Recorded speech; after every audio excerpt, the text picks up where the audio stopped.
Bonjour, c'est la nuit de la lecture. Partons relire le monde? Au pays des contes, il suffit de s'installer pour voyager. Au pays des contes, au pays des merveilles, ouvrez bien grand vos oreilles. Cette histoire se passait il y a très longtemps. C'était du temps où les hommes, les humains et les animaux se comprenaient. C'est l'histoire d'un petit coq noir, qui vit chez une toute vieille, qui est pauvre. Elle habite dans une petite maison en bois à la sortie du village. Dans cette maison, il y a juste une pièce, un demi-plafond et au-dessus un perchoir.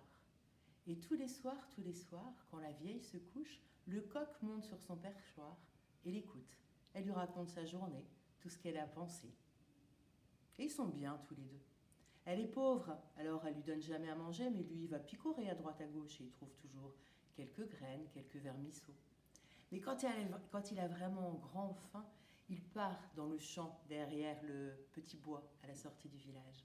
Et dans ce champ-là, quand les agriculteurs l'ont travaillé, il y a plein de gros vers de terre. Alors là, il se régale.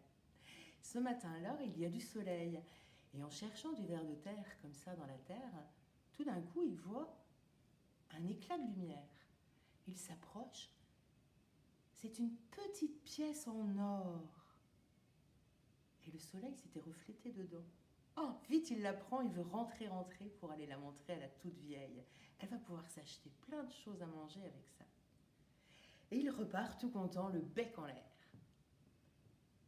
Mais tout d'un coup, il sent le sol qui tremble. Il se retourne, et là, il voit le roi sur son noir cheval. Dis donc, le petit coq, qu'est-ce que t'as dans ton bec? Une petite pièce en or, mais je viens juste de la trouver, elle est à moi. Je vais l'amener à ma toute vieille qui va bien s'acheter à manger. Il n'en est pas question.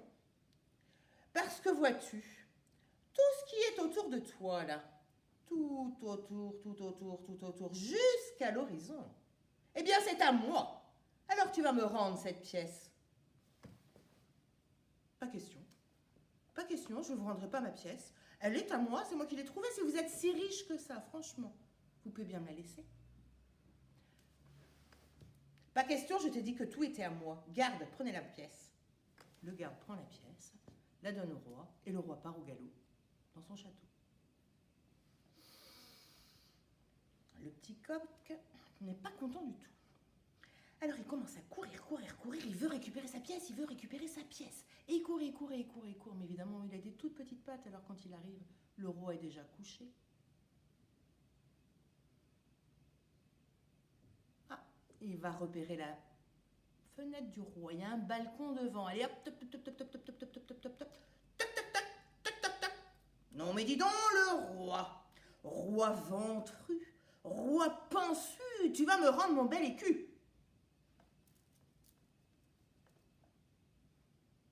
Non mais qu'est-ce que c'est que cet oiseau insolent? Garde! Vous allez le jeter dans le puits. Comme ça, je ne l'entendrai plus.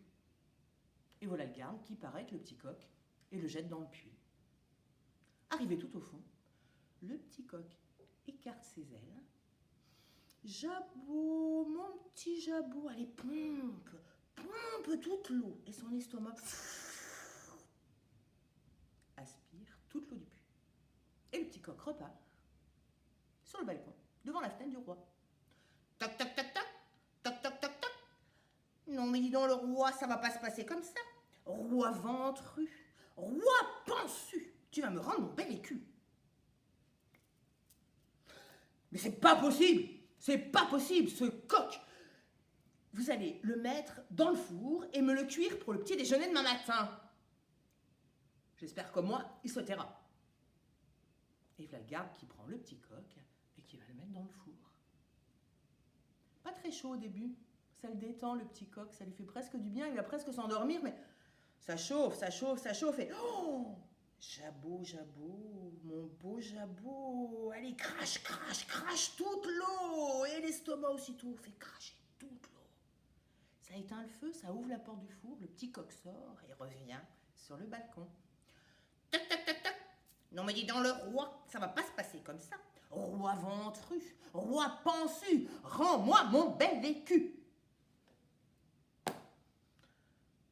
Mais c'est pas possible, mais qu'est-ce qui m'a donné un coq pareil? Garde, vous le prenez et vous le mettez dans la ruche. Il va se faire piquer par les abeilles et là on ne l'entendra plus. Et voilà le garde qui amène le petit coq dans la ruche et l'enferme. Eh mon petit jabot sans pareil, allez avale, avale les abeilles. Et son petit estomac avale toutes les abeilles. Et le petit coq, il remonte à la fenêtre du roi. Tac, tac, tac, tac, tac, tac, tac, tac. Non mais dis donc le roi, ça va pas se passer comme ça. Roi ventru, roi pansu, tu vas me rendre mon bel écu. Alors là, le roi, il se lève, il est rouge, écarlate.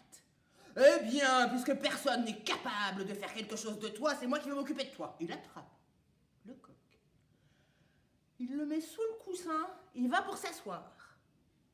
Et là, le petit coq, il fait: Eh, jabot sont pareils, allez, vas-y, lâche les abeilles. Et là, il y a toutes les abeilles qui sortent, et qui piquent les fesses du roi.